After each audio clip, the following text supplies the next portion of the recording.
आज आपको पाकिस्तान के सुपरस्टार कॉमेडियन, गुलकार, प्रोड्यूसर, राइटर और एक कामयाब तरीन एक्टर रंगीला की ज़ाती ज़िंदगी के एक गोशे के बारे में राज की बातें बताने लगा हूं कि पाकिस्तान की फिल्म इंडस्ट्री में रंगीला ने सबसे ज़्यादा शादियां की और 14 बच्चों के वालिद बने। ये शादियां तो उनकी रिकॉर्ड पर मौजूद हैं। मैं चूंकि खुद रंगीला साहब को अच्छी तरह जानता था और बचपन से ही उनको करीब से जान गया था, लेकिन फिर जब मेरे मेंटोर अली सुफियान अफाकी साहब रंगीला साहब के बारे में बातें किया करते थे और रंगीला साहब की कामयाबियों और फिर उनकी जद्दोजहद और हमाकतों के किस्से सुनाते और लिखते भी थे, तो रंगीला साहब के साथ मेरी उनसियत बढ़ती चली गई और मेरी कई उनसे मुलाकातें हुई। अफाकी साहब बताया करते थे कि रंगीला को शादियां करने का भी बहुत शौक था। वो अकलौते पाकिस्तानी एक्टर थे, जिस मुल्क में भी जाते वहां मुबैना तौर पर शादी कर लेते थे। अफाकी साहब बताया करते थे कि कई बार ऐसा हुआ कि बैंकॉक में या फिर किसी और मुल्क में रंगीला के साथ शूटिंग होती तो अक्सर किसी न किसी खातून से तारीफ कराते हुए कहते थे, अफाकी साहब इससे मिलिए, ये आपकी भाभी है। एक दिन अफाकी साहब ने रंगीला से पूछा कि आप जिस मुल्क में भी जाते हैं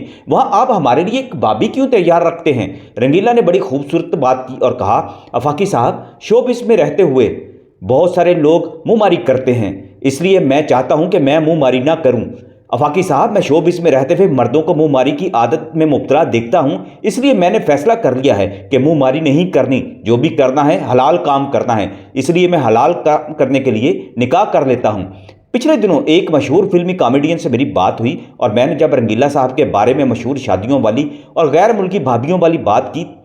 तो वो कहने लगे, इस बारे में हमने भी सुन रखा है, लेकिन अफाकी साहब ने तो खुद इस बारे में काफ़ी कुछ लिख रखा है कि रंगीला साहब जिस मुल्क में जाते थे वहाँ ज़्यादा दिन अगर उन्हें रुकना पड़ता था तो निकाह कर लेते थे। अलबत्ता बाद में वो इस खातून से राब्ता रखते थे या नहीं इसका कुछ पता नहीं। अलबत्ता एक बात इंतहाई अफसोसनाक है कि रंगीला साहब को औरत रास नहीं आई। दिल से मोहब्बत करने वाले रंगीला के साथ धोखा ही हुआ। कोई शादी उन्हें मुकम्मल तौर पर रास ना आ सकी और अपनी आखिरी वक्त वो बेटी के पास गुजारने पर मजबूर हुए और पाकिस्तानियों से ये कहते हुए इस दुनिया से चले गए कि ज़िंदगी में कभी एक से ज़्यादा शादी ना करना इसकी सबसे बड़ी और दुख की मिसाल मैं खुद हूँ।